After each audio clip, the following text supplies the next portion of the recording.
మన ఎముకలు ఎండిపోయాయి. రెండవ మాట, మన ఆశలు విఫలమైనవి. మూడవది, మనము నాశనం అయిపోతాం. ఈ మాటలు ఎవరు చెప్తున్నారు?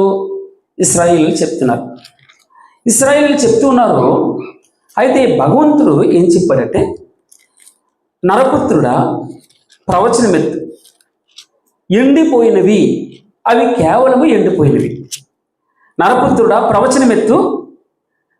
అప్పుడు యెహెజ్కేలు ప్రవచనమెత్తాడు.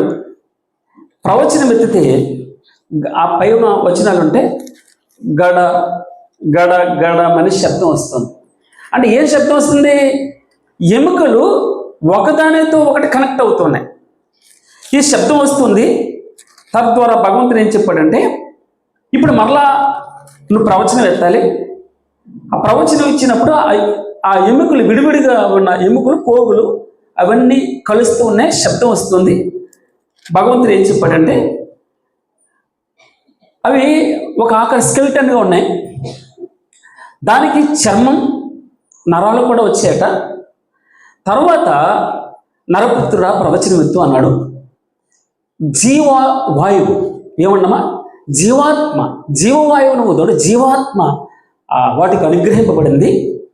అవి మహాసైన్యంగా లేచి నిలవబడ్డాయట. ఏవవి? ఎండిపోయినాయి, కేవలం ఎండిపోయినాయి. కేవలం ఎండిపోయినవి ఇవి మహాసైన్యంగా నిలబడ్డాయట. ఇవి ఈ ఎముకలు ఇశ్రాయేలీయులకు సూచనగా ఉన్నది అంటూ ఇశ్రాయేలీయులు ఏమంటూ ఉన్నారు?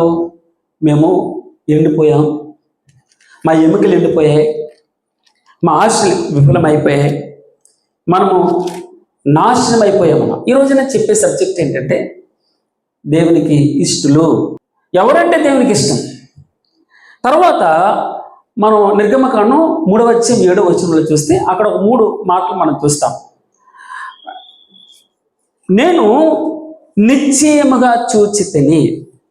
రెండవ మాట, నేను వారి మొరలు వింటిని.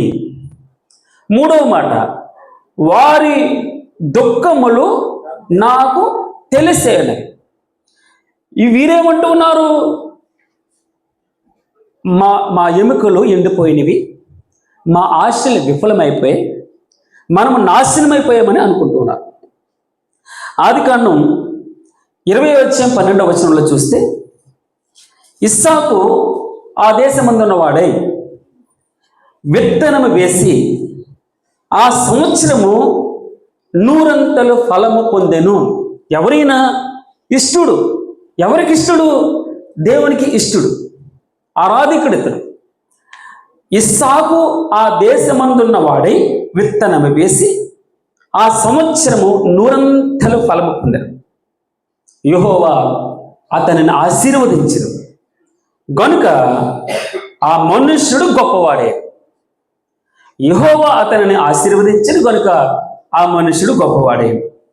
అతడు మిక్కిలి గొప్పవాడగు వరకు క్రమక్రమముగా అభివృద్ధి పొందుచూ వచ్చెను. ఏమని వ్రాయబడిందమ్మా? అతడు మిక్కిలి గొప్పవాడగు వరకు క్రమక్రమంగా, స్టెప్ బై స్టెప్ అతడు అభివృద్ధి పొందుచూ వచ్చెను. అక్కడ 3 మాటలు చెప్పారు. మా ఆశలు, మా ఎముకలు ఎండిపోయాను, మా ఆశలు విఫలమైనను, మేము నశించిపోతిమి అన్నారు. మనం నిర్గమకాండం 3వ అధ్యాయంలో ఏం చూస్తాం? నేను నిశ్చయముగా మిమ్మల్ని చూచితిని. రెండవ మాట, మీ మొరలు వింటిని. మూడవ మాట, మీ దుఃఖములు నాకు తెలిసే ఉన్నవి. ఇస్సాకు ఇష్టుడు ఆ దేశమందున్న వాడే విత్తనము వేసి ఆ సంవత్సరం 100 ఫలము పొందెను. యెహోవా అతనిని ఆశీర్వదించెను గనుక ఆ మనుషుడు గొప్పవాడేను. అతడు మిక్కిలి గొప్పవాడగు వరకు, అమ్మా, అతడు మిక్కిలి గొప్పవాడగు వరకు క్రమక్రమముగా అభివృద్ధి పొందుచూ వచ్చింది. తర్వాత ఏం జరిగిందో తెలుసండి?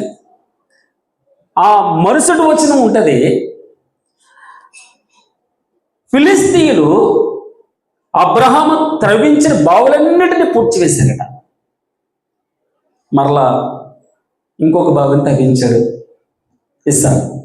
నీళ్లు ఉబుకుతూ ఉన్నాయి. గెరాషీయులు వచ్చాడు, ఇది మాదన్నారు. మరలా ఇంకొక భాగం తవ్వించాడు. మరలా శత్రువు వచ్చాడు, ఇది నాది అన్నాడు. మరలా ఇంకొక భాగం తవ్వించాడు. చాలా అద్భుతంగా ఉబుకుతూ ఉన్నాయి నీళ్లు. ఆ గోదావరి అంటే మా ఊర్లో 2 అడుగులు వేస్తే నీళ్ళు వస్తాయి. ఉబుకుతూ ఉంటాయి. 2 వరలే వేస్తాం మేము. పైనే ఉంటాయి నీళ్ళు. మాకు నుయ్యి ఉంటుంది, చేద అంటారు. ఆ బకెట్ వేస్తే తోడుకోవచ్చు. అంత అద్భుతంగా నీరు పైకి ఉబుకుతూ ఉంది. అడుగంటూ పోనే లేదండి. ఇశ్రాయేలీయులు ఏమంటూ ఉన్నారు, మేము మా ఎముకలు ఎండిపోయినాయి. రెండవ మాట, మా ఎముకలు ఎండిపోయినాయి, మేము నాశనం అయిపోయాం, మా ఆశలు బొత్తిగా విఫలమైపోయాం. తర్వాత 24వ వచనంలో 26వ వచనం 24వ వచనంలో అన్నాడు, ఆ రాత్రియే ఏమన్నాడమ్మా, ఆ రాత్రియే అతనికి ప్రత్యక్షమే ఏమన్నాడు తెలుసండి, నేను అబ్రహాము దేవుడను, నేను నీకు తోడై ఉన్నాను గనుక భయపడకుము అన్నాడు. 2వ కొరింథీ 5వ అధ్యాయం 9వ వచనంలో, కావున దేహమందున్నను దేహము విడిచినను ఆయన కిష్టులమై ఉండవలెనని మిగుల అపేక్షించుచున్నాం. అపోస్తలుడైన పౌలు గారు కొరింథీ సంఘానికి వ్రాస్తూ ఉన్నాడు. 2వ పత్రిక 5వ అధ్యాయం 9వ వచనంలో అంటూ ఉన్నాడు, కావున దేహమందున్నను, బతుకున్నా చచ్చిపోయినా, ఇంకో విధంగా చెప్పాలంటే ఉన్నా లేకపోయినా వెళ్ళిపోయిన తర్వాత భగవంతుడికి ఇష్టలుగా ఉండాలి. ఏదో ఒకటి మిగిల్చి వెళ్ళిపోవాలి. కొన్ని ఇష్టమైన కార్యాలు ఉంచేసి వెళ్ళాలి. 2 రోజులు జ్ఞాపకం చేసుకోవాలి. మనం దేహమందున్నను దేహముని విడిచినను ఆయన కిష్టులమై ఉండవలెనని మిగుల అపేక్షించుచున్నాం.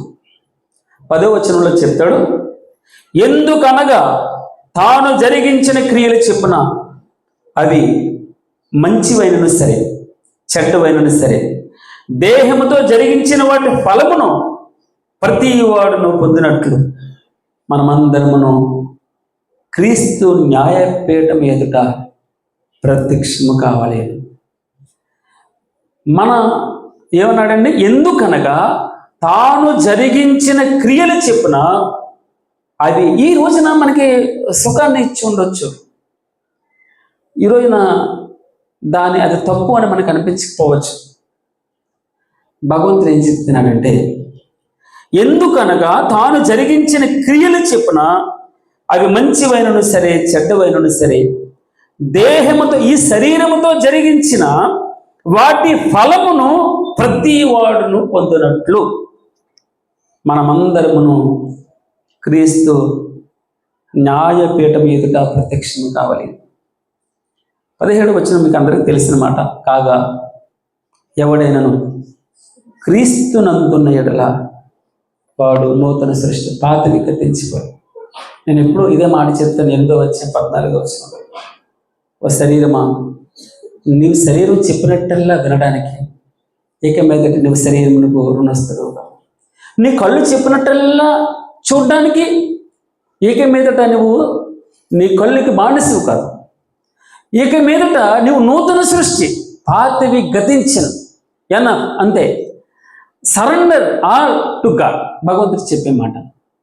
తర్వాత లూకాసు వార్త 2వ అధ్యాయం 14వ వచనంలో, సర్వోన్నతమైన స్థలములలో దేవునికి మహిమయు ఆయనకిష్టులైన మనుషులకు, ఎవరికమ్మా, ఆయనకిష్టులైన మనుషులకు భూమి మీద సమాధానమును కలుగునుగాక.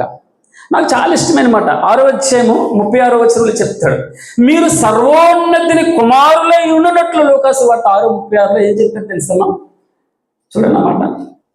లూకాసు వార్త 6వ అధ్యాయము 36వ వచనం, కాబట్టి మీ తండ్రి కనికరం గలవాడై ఉండునట్లు మీరును కనికరము గలవారై ఉండుడి. తర్వాతమ్మా, తీర్పు తీర్చుకుడి, అప్పుడు మిమ్మల్ని గురించి తీర్పు తీర్చబడదు. అమ్మ నేనేమన్నానంటే అది 6వ వచనం 35 చదవండి బ్రదర్. మీరైతే ఎట్టి వారిని గుర్చేనను నిరాశ చేసుకొనగా మీ శత్రువులను ప్రేమించుడి, మేలు చేయడి. స్తోత్రం ప్రభా. మీ శత్రువులను ప్రేమించుడి. ఇది నేను ఏదో మాట చెప్పినంత ఈజీగా జరిగే ప్రక్రియ కాదు. ఇది శత్రువులను ప్రేమించుడి, మేలు చేయడి, అప్పియుడి, అప్పుడు మీ ఫలము గొప్పదయ్యుండును. మీరు ఏమమ్మా, మీరు సర్వోన్నతిని కుమారులయుండునట్లు, మీరు సర్వోన్నతిని కుమారులయుందురు. ఎప్పుడట? మీ శత్రువును ప్రేమిస్తే. ఎంత అద్భుతంగా ఉందన్నమాట. నిజంగా మీ ఎనిమిని మీరు ప్రేమిస్తే, మనస్ఫూర్తిగా క్షమిస్తే, మేలు చేస్తే, రోమిలికి రాసిన పత్రిక 12వ వచనం చివరి వచనం ఉంటుంది, మీరు కీడు చేత జయింపబడడానికి వీల్లేదు. అమ్మా, మీరు కీడు చేసినారు ఎవరైనా, ఆ కీడు మరలా చేసి జయించొద్దు. మేలు చేసి మీరు జయింపాలి. వారికట వారి నెత్తి మీద నిప్పులు పోసినట్టట. అంటే ఇంకొక విధంగా, ఇప్పుడు నిన్ను బాగా తిడుతూ ఉన్నారండి, నువ్వంటే అసహ్యంగా నీ కొలీగే పట్టలేదు, నేను ఎలాగైనా సరే నిన్ను పుల్ చేయాలని, కిందకి లాగేయాలి అని చూస్తున్నాను. మనం వారు నీకు కీడు చేయాలని ఆలోచించినా కూడా అవకాశం దొరికినప్పుడల్లా నువ్వు అతనికి సహాయం చేస్తే, వారిని ఇండైరెక్ట్గా వారి నెత్తి మీద నిప్పులు పోసిన వాళ్ళు అవుతామట. అంటే ఇండైరెక్ట్గా నీ కక్ష తీర్చుకున్నాడు. వారికి మేలు చేస్తే, మీరు సర్వోన్నతిని మీరు దేవునికి ఇష్టలుగా ఉండాలంటే, ఆయనకు కుమారులుగా ఉండాలంటే భగవంతుడు ఏం చెప్తాడమ్మా? మీ శత్రువులను ప్రేమించు. హెబ్రీయులకు రాసిన పత్రిక 11:6 అన్నాడు, హానోకు దేవునికి ఇష్టుడు. హల్లెలూయా చెప్పండి, హల్లెలూయా. హానోకు దేవునికి ఇష్టుడు. ఇష్టుడు అంటే ఏంటి తెలుసమ్మా? ఇష్టుడు అంటే ఏంటి? ప్రేమించిన వ్యక్తి. నువ్వు యోహాను సువార్త 3వ అధ్యాయం 16వ వచనంలో చెప్తాడు, దేవుడు లోకమును ఎంతో ప్రేమించను కాగా తన అద్వితీయ కుమారునిగా పుట్టిన వాడి యందు విశ్వాసం ఉంచేవాడు నశింపక నిత్య జీవం పొందినట్లు ఈ క్రిస్మస్ యొక్క మూల సూత్రం ఆయనను మనకు అనుగ్రహించింది కదండి.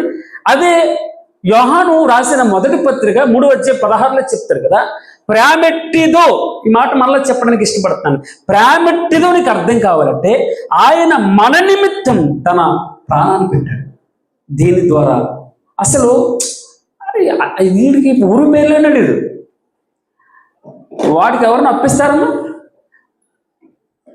తన సొంత కుమారుణ్ణి, నాకు రావలసిన ఈ ఊరు పేరు లేనటువంటి నా నిమిత్తం తన సొంత కుమారుని తీసుకొచ్చి పనంగా పెట్టాడమ్మా. అందుకే తన సొంత కుమారుని అనుగ్రహించుటకు వెనుక తీయనివాడు ఇవన్నీ మీకు ఎందుకు అనుగ్రహించుడు అంటాడు రోమీయులకు రాసిన పత్రిక 8వ అధ్యాయం. తర్వాత హెబ్రీయులకు రాసిన పత్రిక 13-16 చెప్తాడు, ఉపకారమును ధర్మమును చేయమరిచిపోకుడి. ఉపకారమును ధర్మమును చేయమరిచిపోకుడి. అట్టి యాగములు, ఉపకారం అట్ట యాగమట, ధర్మం చేయడం యాగంతో సమానం. నీ చేతనైనంత ఉపకారం ధర్మం అందరికి ఉపకారం చేయొచ్చు. అప్పిచ్చాడు నాకు నెహెమ్యా గారు, ఇవ్వలేదు, మరలా అప్పు అడిగాను, ఇవ్వడం అనేది ఉపకారం.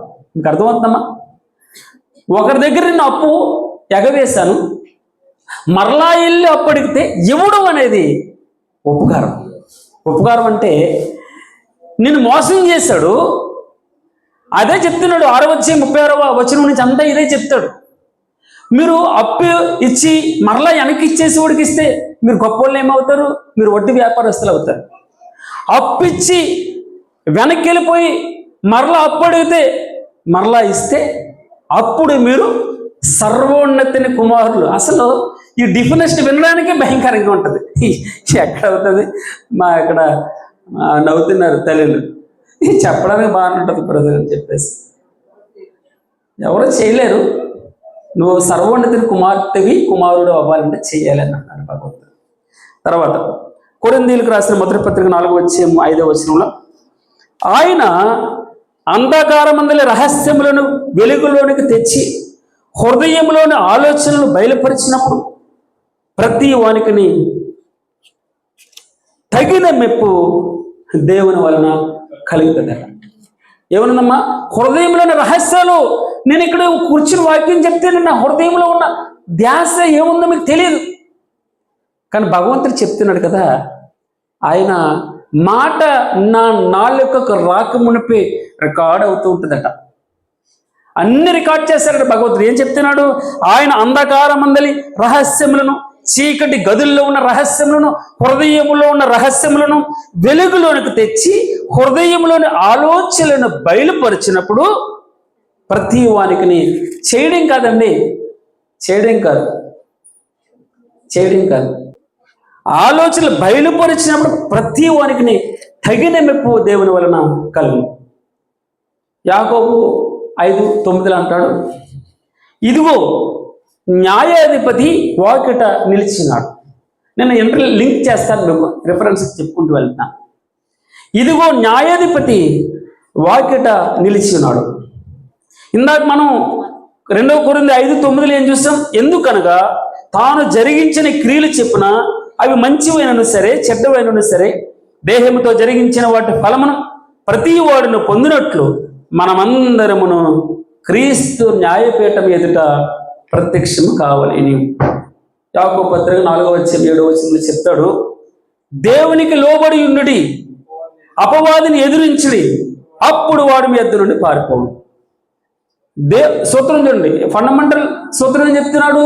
మీరు దేవునికి లోబడి ఉండాలి, అప్పుడు అపవాదిని ఎదిరించగలరు, అప్పుడు వాడు మీ యొద్ద నుండి పారిపోవును.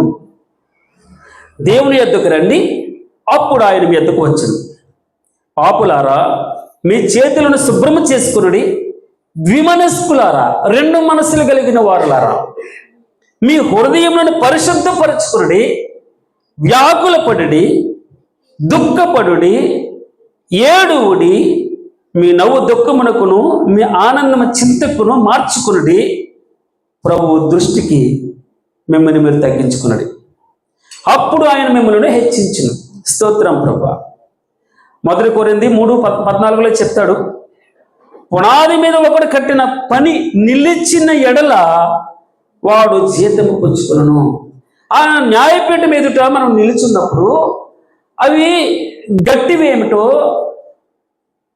కర్రతో చేసినవా అంటే కొయ్యతో చేసినవా, మట్టితో చేసినవా, ఇనుముతో చేసినవా, వెండితో చేసినవా, బంగారంతో చేసినవా, అవి మనకి తేట తెల్లమవుతాయట, అప్పుడు వాడు జీతం పుచ్చుకుంటాడట.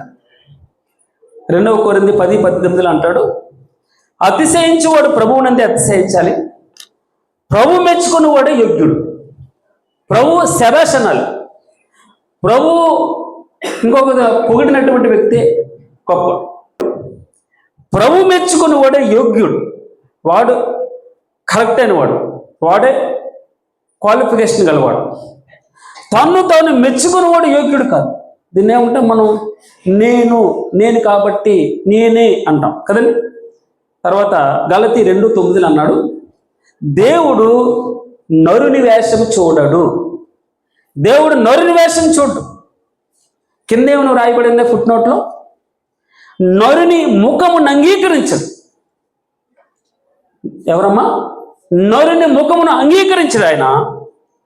గలతీ 6:7 అన్నాడు, మోసపోకడి, దేవుడు వెక్కిరింపబడు.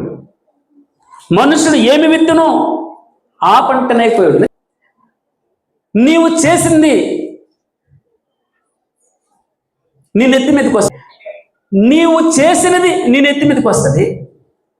కింద రాయబడి ఉంటుంది, నీవు చేసినట్లే నీకు చేయబడుతుంది. ఇక్కడేమనుంది? మనుషుడా, దేవుడు వెక్కిరింపబడడు, నువ్వేం చేస్తావో అది నీకు చేయబడుతుంది, నువ్వు చేసిందే నీకు చేయబడుతుంది. మనుషుడు ఏమి విత్తును ఆ పంటనే కోస్తాడు, అంతే కదమ్మా. తన శరీర ఇచ్ఛలను బట్టి, శరీర ఇచ్ఛ అంటే శరీర కోరికలను బట్టి విత్తువాడు తన శరీరం నుండి క్షయమను పంటను కోస్తాడు. చాలా మట్టుకి మనం అనుభవిస్తున్న ఈ ఇల్లు అంతకుముందు ఎవడో అనుభవించింది. మన పేరున వ్రాయబడినటువంటి స్థలం అంతకుముందు ఎంతోమంది పేర్లు వ్రాయించి వెళ్ళినటువంటి స్థలం. మన 62వ కీర్తన మనం చదివాం.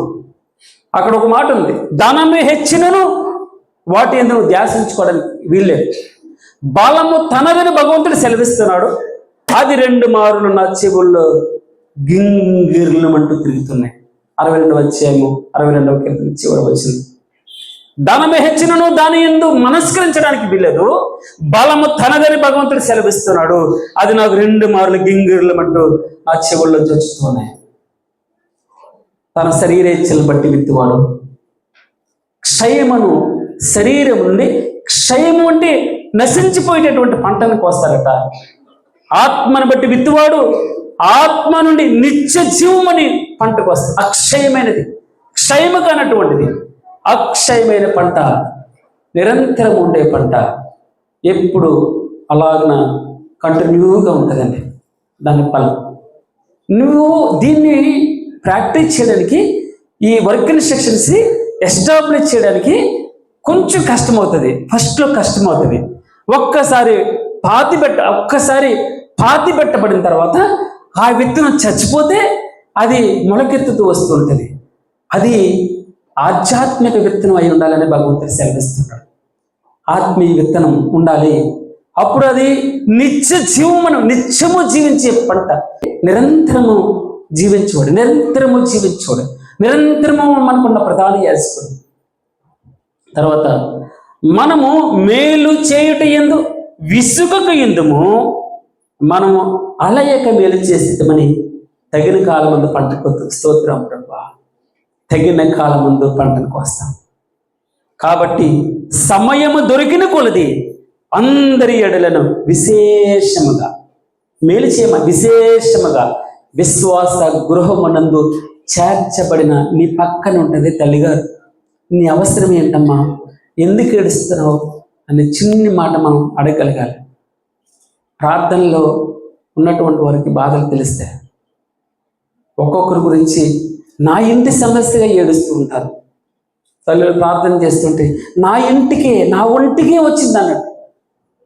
ఆకాశం మంది నీకు తప్పు నాకెవరున్నారు ప్రభా, నీవు నా కొండగా లోకంలో ఏది నాకు అక్కర్లేదు ప్రభా.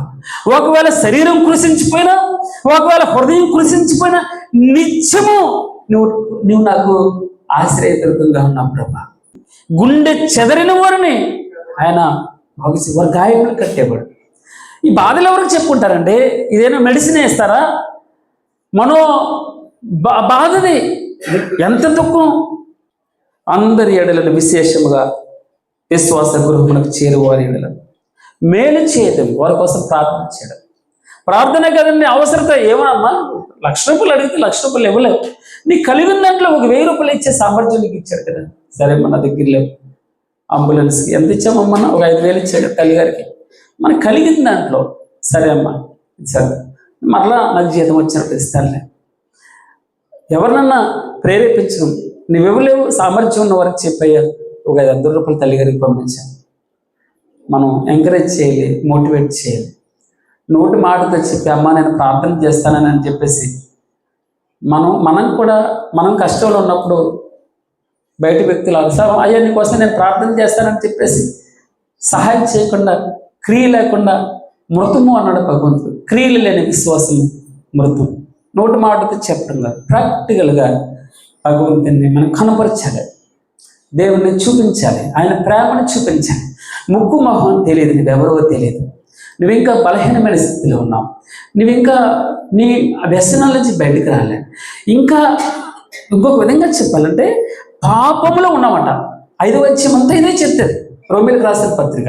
అయితే క్రీస్తు యుక్త కాలమున 33.5 సంవత్సరాల యవ్వన అర్హత ఆయన పరిశుద్ధుడు, నాలో పాపం అన్నదని మీరు ఎవడు స్థాపించగలరంటున్నాడు భగవంతుడు. తెస్సలోనికి రాసిన మొదటి పత్రిక 5:10 ముగిస్తాను త్వరగా. ఎవడును కీడునకు ప్రతి కీడు ఎవరికైనా చేయకుండా చూసుకోవాలి. తర్వాత మీరు ఒకని ఎడల ఒకడును మనుషులందరి ఎడలను ఎల్లప్పుడూ మేలైన దానిని అనుసరించి నడుచుకున్నది, ఎల్లప్పుడూ సంతోషంగా ఉండడి, ఎడతెగక ప్రార్థన చేయడి, ప్రతి విషయమునందు కృతజ్ఞతాస్తుతులు చెల్లించడి.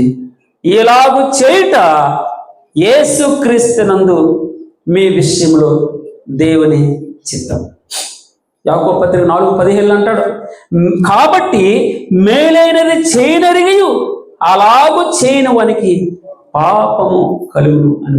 పరలోక రాజ్యం అంటూ మొదలుపెట్టి అందులో పెండ్లి కుమారుడు 10 మంది కన్యకల గురించి చెప్తాడు. డిఫరెన్స్ ఏంటి అంటే ఒకటే డిఫరెన్స్, 10 మంది కన్యకులు మెలకువగా ఉన్నారు, కానీ 5 సిద్ధపాటు లేదు వారికి, అంతే. 5 నూనె లేదు. అప్పుడు మనం చాలా లేటుగా లేస్తామండి. ఆ రోజుని భగవంతుడు ఏం చెప్పారంటే, ఈ రోజుని ఉదయకాలం మన్నా కురుస్తుంది, మీరు మేరని పట్టే అంత మన్నా పట్టుకెళ్ళండి, లేదా మీకు ఓకే మీరు అంత తినగలిగితే అంత ఎక్కువ పట్టుకెళ్తామా, రేపు పొద్దున పాడైపోద్ది, ఒకవేళ తక్కువ పట్టుకెళ్ళినా మీకేం తక్కువేం కాదు అన్నాడు జనరల్గా. అక్కడ ఆ మన్న చాలామంది ఏం చేశారంటే కొంచెం లేటుగా లేచారు, అప్పటికి మన్నా దొరకలేదు. వాళ్ళకి ఉన్నవాడు ఏం చేశాడు, వచ్చినోడు ఎక్కువ పట్టుకెళ్ళిపోయాడు, పురుగులు కొట్టేది. తెలుసా మనకు?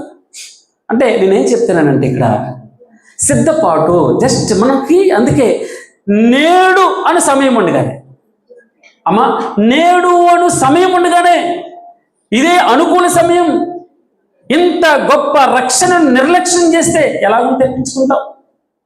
తర్వాత అక్కడ ఏమనుందంటే మొదటి ఉపమానంలో, ఆ దినమైనను గడి అయినను మీకు తెలియదు కనుక మెలుగుగా ఉండి అలర్ట్గా ఉండండి. నూనె అనగా ఆ పరిశుద్ధాత్మ ఆ ప్రేరణని విడిచిపెట్టద్దు. మనం పరిశుద్ధాత్మని విడిచిపెట్టద్దు. మిమ్మల్ని ఎప్పుడు నాకు అక్కర్లేదు, నేను గైడ్గా ఉండొద్దు అని చెప్పొద్దు. ఆయనతో నాకు తెలుసు నేను వెళ్తానని ఆయన చెప్పకుండా వెళ్ళొద్దు, ప్రార్థన చేయకుండా వెళ్ళొద్దు. మనం మన జీవితాల్లో చాలాసార్లు ఏం చేస్తూ ఉంటే మనం సొంత నిర్ణయాలు ఉంటాయి, కొన్ని ఎవరి మాట వినం. చేతులు కాలిన తర్వాత ఆకులు పట్టుకుంటే ఉపయోగం ఏంటండి? నేడు అనే సమయం ఉండగానే కదా సిద్ధపాటు అన్నాడు. తర్వాత 2వ ఉపమానంలో చెప్తాడు, తలాంతుల గురించి చెప్పాడు భగవంతుడు. ఆ తలాంతులు 3600 అంటే, ఒక తలాంతు అంటే ఒకరికి 5 తలాంతులు, 5 × 3600 అంటే 18,000 కదండి. 18,000 తలాంతులు ఒక అతనికి. రెండో వ్యక్తి 2 తలాంతులు అంటే 2 × 3600 7,200. మూడో వ్యక్తికి ఒకే తలాంతు ఇచ్చాడు. అక్కడ ఏమిటి చక్కగా వ్రాయబడిందంటే, ఎవరిని సామర్థ్యము చెప్పున అంటే ఎవరిని చూసి నక్కని చూసి, పులిని చూసి నక్క వాతలు పెట్టుకుంటే అవ్వదు. మా సుశీలమ్మ గారికి 3 లక్షల జీతం వస్తుందంటే నాకు వస్తుందంటే అవ్వదు. ఎవరిని సామర్థ్యము చెప్పున వానికి తలాంతులు అనుగ్రహించబడుతున్నాయి. ఒకరికి 5 తలాంతులు అంటే 5 × 3,600 రూపాయలు, 18,000 రూపాయలు భగవంతుడు ఇచ్చాడు. ఏం చేయాలో చెప్పలేము మనం. చూడండి ఎంత అద్భుతం. తర్వాత 2 తలాంతులు ఇచ్చాడు, ఆ 7,200. మూడో వ్యక్తికి 1 తలాంతు ఇచ్చాడు, 3,600. మొట్టమొదటి వ్యక్తి 18,000 + 18,000 పట్టుకొచ్చి ఇచ్చాడు. దేశాంతరం వెళ్ళి వచ్చాడు. మరి ఎంత సంవత్సరం అయిందో 2 సంవత్సరాలు రాయబడలేదు, కానీ ఎంత వచ్చిందమ్మా? 36,000 పట్టుకొచ్చి ఇచ్చాడు. అక్కడ 10 తలాంతులు పట్టుకొచ్చి అప్పుడు ఏమన్నాడు తెలుసా భగవంతుడు? నీ యజమాని సంతోషంలో పాలు పొందము. స్తోత్రం ప్రభా. నీ యజమానుడికి నువ్వంటే ఇష్టం, బలా నమ్మకమైన మంచి దాసుడా. ఇష్టం అంటే ఏంటండి? బలా నమ్మకమైన మంచి దాసుడా, నీ యజమానుని సంతోషంలో పాలు పొందును. రెండో వ్యక్తి కూడా 2 తలాంతులు వచ్చిన వ్యక్తి కూడా 2 తలాంతులు 2 + 2 పట్టుకొచ్చాడు. 7,200 7,200 అంతే కదమ్మా. 14,400 పట్టుకొచ్చి భగవంతుడు అంటే యజమాని దగ్గర పెడితే తనని కూడా ఏమన్నాడు? బలా నమ్మకమైన మంచి దాసుడా. నీవి కొంచెంలో నమ్మకం అనుకున్నా. తర్వాత ఏమైతే అవద్దో నాకు తెలియదు, కానీ ఒకటి సూత్రం ఏంటంటే, ఆ బిరుదు బలానమ్మకమైన మంచి దాసుడా. నాకు చాలా ఇష్టమైన మాట. ఆ నెహెమ్యా గ్రంథంలో వ్రాయబడి ఉంటుంది, హనన్య నమ్మకమైన మనుషుడు. అతడు అందరికంటే దేవుని యందు ఎక్కువ భయభక్తులు కలిగిన వాడు. నెహెమ్యా గ్రంథం 7వ అధ్యాయంలో వ్రాయబడి ఉంటుంది. అందుకే ఆ డబ్బు సంచి అతనికి ఇచ్చాడు. అందరికి ఎవరు డబ్బు సంచి అందరి దగ్గర రాదు, నెహెమ్యా గారి దగ్గరికి వస్తుంది. ఇక్కడ ఎర్రగడ్డలో ఉన్న వాళ్ళ డబ్బు అంతా ఆయన దగ్గర ఉంటుంది, నమ్మకమైన వాళ్ళకి ఇస్తాడంట. ఏమన్నా అయ్యగారు అంతే కదా, ఆయన చూడు సాయంత్రం వెళ్ళేటప్పుడు ఎంత పెద్ద మూట ఉంటుంది, అప్పుడప్పుడు చర్చి పట్టుకొచ్చి వాడు పట్టినట్లేదు మధ్య. అంటే హనన్య నమ్మకమైన మనుషుడు, అతడు అందరికంటే దేవుని ఎదుట భయభక్తులు కలిగినటువంటి వాడని రాయబడింది. బలా నమ్మకమైన మంచి దాసుడా, కొంచెంలో 1 తలాంతు పట్టుకొచ్చింది. 3600 కదమ్మా, 3600. వాడు ఏమన్నాడు తెలుసా? అంతే కదా సుబ్బారావు గారు, నేను చెప్పింది కరెక్టే కదా. లొంగట్లేదు. జనప నరాలు ఉన్నాయటండి, మొరలా చూస్తుందట. జనప నరం అని వ్రాయబడి ఉంది అమ్మ. మెడ అంట జనపనారాలు. జనపనారం అంటే కింద చూడాడు, పైకే చూస్తున్నాడు. అప్పం మాడిపోయిన అప్పం అంటే దాని అయిపోయాడు. గాలి అసలు ఎంత పొగరకు బట్టి ఉన్నావు నువ్వు అంటే, చాలా ఎన్నెన్నో చెప్తాడండి భగవంతుడు తన ఇష్టాన్ని చూపించడానికి. నేను ఒక ద్రాక్ష తోట నాటాను, దాంట్లో ఉన్న గులకరాలన్నీ తీసివేశాను, చక్కగా దున్నాను, ఒక గోపురం కట్టాను, చుట్టూ కంచి వేశాను. 26వ అధ్యాయంలో చెప్తాడు, నిమిషం నిమిషం నీరు పెడుతూ వచ్చాను. ఏమా, నిమిషం నిమిషం నీరు పెడుతూ వచ్చాను, అది మంచి ద్రాక్షలు కాయనని. ఓ ఇశ్రాయేలీయులారా, యూదా వారులారా, రండి, నాకు మీరు తీర్పు తీర్చాలి. నా ద్రాక్ష తోటకు చేసిన దానికంటే మరేమి ఎక్కువ నేను చేయగలను అంటున్నాడు భగవంతుడు. ఇష్టలు భగవంతుడు చెప్తున్నాడు, నువ్వు పుట్టిన నాడు నీ జనన విధమేమనగా, నువ్వు పుట్టిననాడు నాభీసూత్రం, నీ బొడ్డు కోసినోడు ఎవడు లేడండి, నీ ఉప్పు రాసినోడు లేడు. రక్తం పొర ఉంది, రక్త పొర. ఇంకొక విధంగా చెప్పలేదు, ఆ మాయలో ఉన్నావు నువ్వు. ఆ మాయని ముసిగి ఇంకా తొలగించలేదు, అసహ్యమైనది కడగబడలేదు, శుభ్రం చేసిన వాళ్ళు లేడు, తొడవలేదు, బట్ట చుట్టానికి ఎవడు లేడు. ఈ క్రియలలో ఏది చేయడానికి ఎవడు ముందుకు రాలేడు. నీ మీద జాలిపడిన వాళ్ళు లేడు, నీ మీద కరుణ చూపించిన వాడు లేదు.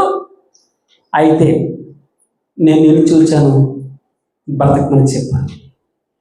నేను నిన్ను చూశాను, నీ దగ్గరకు వచ్చాను, గోధుమలండి, మంచి గోధుమలు, మంచి ఆహారం ఇచ్చిన. ఈరోజు నాకు చూడడానికి చక్కగా అయిపోయావు. చూడడానికి నువ్వు ఇష్టము పుట్టించే అదే ఆ మాట చెప్పడానికి చెప్తే, నువ్వు ఇష్టము పుట్టించే ప్రాయం నిన్ను చూస్తుంటే ఇష్టం పుడుతుంది, అంత అందంగా నువ్వు తయారయ్యావు. అయితే మన 30వ అధ్యాయంలో చూసాను, నీ సౌందర్యం ఆధారం చేసుకున్నాను. ధనము హెచ్చినను దాని మీద నీ కనుగొనడానికి వీలేదు. నువ్వు సిరికి దాసునిగా ఉంటావు, ఉంటే వెచ్చగా ఉండు, లేదా చల్లగా ఉండు. ఉంటే సిరికి దాసునిగా ఉండు, లేదా భగవంతునికి దాసునిగా ఉండు. దేవునికి ఇష్టడుగా ఉండాలంటూ ఉన్నాడు. మాట నేను చెప్పేస్తాను. ఏం చెప్తున్నాను? మరియా ఉత్తమమైన దానిని ఇష్టంతో పాదాల దగ్గర కూర్చుంటుంది, ఇష్టంతో భగవంతుని మాటలు ఒడిసిపడుతుంది. ప్రభువా, ఇంత శ్రమ పడుతున్నాను, ఏంటి నన్ను విడిచిపెట్టేసి ఒంటరిదాన్ని అయిపోయాను, ఈ పనులు ఎవడు చేస్తాడు, ఎంతమందికి చాకరీ చేయాలి, మరియ చెప్పు అంటున్నాడు. మరియ చెప్పవా అంటుంది. ఉదాహరణ ప్రభువుని క్వశ్చన్ చేస్తాను. భగవంతుని అన్నాడు, మాట విస్తారమైన పరిపాట్లు, నీకు ఇష్టమైనది నీకేంటి అర్థం కావట్లేదు, నాకు ఇష్టమైనది ఏంటో అర్థం కావట్లేదు. మరియ ఉత్తమమైన దాని. అందరూ వచ్చి అడుగుతున్నారు, ఏ ప్రభువా, ఏంటి ఆమె ఇంత అద్భుతమైనటువంటి ఆ యొక్క అత్తరుని పాడు చేసేస్తుంది ఏంటి, నీ నెత్తి మీద పోస్తున్నారేంటి అంటే చెప్తున్నాడు కదా. మత్తయి 26:6 యేసు ఆ సంగతి తెలుసుకుని, ఆ స్త్రీ నా విషయమే మంచి కార్యము, నాకు ఇష్టమైన కార్యం, నాకు భూస్థాపన అంటే జరగబోతుంది, రేపు పొద్దున చచ్చిపోవడానికి. నా భూస్థాపన నిమిత్తం మంచి కార్యం, నాకు ఇష్టమైన కార్యం చేసింది. వాడు దొంగయ్యి ఆ సంచిలో ఉన్నది డబ్బు దొంగిలించాలని ఆశ, బేదల పట్ల కాదట. యోధా గురించి చెప్తాడు అక్కడ భగవంతుడు. తర్వాత 2 సూత్రాలు మీకు చెప్పే నేను ముగిస్తాను. ద్వితీయోపదేశకాండం 28వ అధ్యాయము 2వ వచనంలో ఒక మాట ఉంటుంది. వినిన ఎడల ఏమనుందమ్మా అక్కడ? నీ దేవుడైన యెహోవా మాట వినిన ఎడల ఈ దీవెనలన్నీ నీ మీదకి వచ్చి నీకు ప్రాప్తించును. చదువుతావమ్మా, కొన్ని దీవెనలు చదువుతాం, శాపనార్థాలు వద్దు, దీవెనలు చదువుతాం. చెప్పాము, నీవు పట్టణంలో దీవింపబడతావు. ఎప్పుడంటే ఇవన్నీ టర్మ్స్ అండ్ కండిషన్ అంటే ద్వితీయోపదేశకాండం 28వ అధ్యాయంలో చెప్తున్నాడు 2వ వచనంలో. టర్మ్స్ అండ్ కండిషన్ ఏంటంటే నీ దేవుడైన యెహోవా మాట విని, అది లెక్క. ఈ దీవెనలన్నీ నీ మీదకి వస్తాయి. చదవమ్మా, నీవు పట్టణంలో దీవించబడతావు, పొలంలో దీవించబడతావు, నీ గర్భఫలం, నీ భూఫలం. 14వ వచనం వరకు ఫలాల గురించి చెప్తాడు. నువ్వు దీవించబడతావు, దీవించబడతావు, దీవించబడతావు. అయితే రెండవది ఏమన్నాడు? నీ దేవుడైన యెహోవా, 14వ వచనం చదువుతున్నా, 15వ వచనం. నీ దేవుడైన యెహోవా నీతో చెప్పిన మాట విననీయడల. కాబట్టి ఈ నా మాట చెప్పున చేయి ప్రతివాడు బండ మీద తన ఇల్లు కట్టుకున్న బుద్ధివంతుని పోలి ఉన్న. మత్తయి సువార్త 7వ అధ్యాయం అంతా చెప్తాడు. కాబట్టి ఈ నా మాట చెప్పున జరిగించి ప్రతివాడు బండ మీద తన ఇల్లు కట్టుకున్న బుద్ధివంతుని పోలి ఉన్న. నా ఇంటి మీదకి వరద వచ్చింది, తుఫాను వచ్చింది, గాలి వచ్చింది, వర్షం వచ్చింది, చాలా శ్రమలు వచ్చింది. ఆ ఇంటికి కూడా షుగర్ ఉంది, ఆ ఇంటికి కూడా బాధ ఉంది, ఆ ఇంటికి కూడా దాని ఏమంటారు బీపీ ఉంది, ఆ ఇంటికి కూడా రోగం ఉంది, ఆ ఇంట్లో కూడా అప్పు ఉంది, ఆ ఇంట్లో కూడా శ్రమలు ఉన్నాయి. అయితే ఆ ఇల్లు బండ మీద కట్టబడిన గనుక అది పడిపోలేదు అని వ్రాయబడింది. కావున ఈ నా మాట చెప్పును విని వాటు చెప్పున చేయి ప్రతివాడు ఇసుక మీద తన ఇల్లు కట్టుకున్న బుద్ధిహీనుని పోలి ఉండును. ఎవరిష్టలండి? ఎవరిష్టలు? వింటే ఇష్టలు అంతే. ఇదే మాట నేను చెప్పే సూత్రం ఏంటంటే, విన్నావా నువ్వు ఇష్టడుగా ఉంటావు భగవంతుడికి, వినలేదా శపించబడిన వారులారా అన్నాడు అంతే. విన్నావా నీతిమంతుడు అన్నాడు. వింటే నువ్వు బండ మీద అనగా క్రీస్తు మీద కట్టబడిన ఇంటిని పోలి ఉంటావు. ఆ ఇంటి మీదకి ప్రభువుని నమ్ముకుంటే శ్రమ రాదని, ప్రభువుని నమ్ముకుంటే రోగం పోతుందని, ప్రభువుని నమ్ముకుంటే ఉద్యోగాలు వస్తాయని నేను చెప్పట్లే. మరలా చెప్తున్నాను, మీరు ఆయన్ని మొట్టమొదట నా నీతిని అనగా క్రీస్తుని సత్యం మీరు అనుసరిస్తే, ఆయన్ని వెతికితే మిగిలినవన్నీ వాటంతటా అవే గెంటుకుంటూ వస్తాను. బెస్ట్ వస్తాను నీకు దేవుడు. నీ టీంలో నువ్వు బెస్ట్గా ఉంటావు, నీ ఇంట్లో నువ్వు బెస్ట్గా ఉంటావు, నీ సమాజంలో అందరూ నీ వైపు వచ్చేస్తారు, అనేకులు నీ సలహా తీసుకుంటారు. మాట విని చక్కగా చదవాలి, డ్రాయింగ్స్ మంచిగా చదవాలి, స్పెసిఫికేషన్ చదవాలి, అవి ఏమున్నాయి అన్నీ రాసుకుని మనం చేయాలి, మనం నేర్చుకోవాలి, మనం ప్రార్థన చేయాలి, మనం వాక్యం ధ్యానం చేయాలి, మనం పరిచయం చేయాలి, మనం ఎత్తాలి, మనం డబ్బు ఇవ్వాలి, మనం శ్రమ పడాలి, మనం కష్టపడాలి. ఈ నా మాట విని, ఈ నా మాట విని సర్వోన్నతిని కుమారుడు అవుతావట, ఆయనకి ఇష్టడుగాను ఉంటావట. నాకు 91వ కీర్తన తల్లిగారు చెప్తే చాలా సంతోషం. రోజుకు ఒకసారి అయినా చదువుతాను, కొన్ని వేల సార్లు చదివాను కీర్తన, రోజు 10 సార్లు కూడా చదువుతాను. యెహోవా నీవే నా ఆశ్రయం అని, నీవు మహోన్నతుడైన దేవుని నీకు నివాస స్థలం. ఎంత అద్భుతమైన మాట తెలుసు. యెహోవా నీవే నా ఆశ్రయం అని, నీవు మహోన్నతుడైన దేవుని నీకు, అంటే భగవంతుని నివాస స్థలంగా చేసుకుని అన్నమాట. కింద చెప్తారు కదా, టర్మ్స్ అండ్ కండిషన్స్ వేస్తారు. అతడు నన్ను ప్రేమించుచున్నాడు కనుక, అతడు నా నామమును ఎరిగిన వాడు కనుక, అతడు నాకు మొర్ర పెట్టగా. చూడండి ఇవన్నీ ఇక్కడుండి ఇక్కడ, అతడు నన్ను ప్రేమించుచున్నాడు కనుక నేను అతన్ని తప్పించదు. చూసారా టర్మ్స్ అండ్ కండిషన్స్? మనం ఆ టర్మ్స్ అండ్ కండిషన్స్ మీరు బ్యాంక్ కోడ్ చిన్న చిన్న అక్షరాలు రాస్తారు, మనం ఎక్కడ చదివేస్తామో అర్థమైపోతాయి.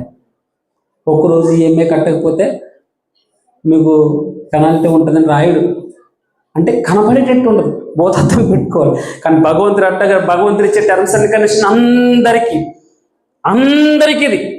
ఆయన అందరికీ ఇప్పుడు పక్షపాతి కాదు, ఆయన అందరిని సమానంగా గుర్తిస్తాడు, అందరికీ ఆయన బహుమతిని ఇస్తాడు, ఆయన అందరికీ రాజ్యాన్ని ఇస్తాడు. సూత్రం ఏంటంటే, నేను తలుపు ఎద్దు నిలుచుని తడుచున్నాను, ఎవడైనా నా స్వరము విని తలుపు తీస్తే నేను నాతో అతను కలిసి భోజనం చేస్తా ఉంటే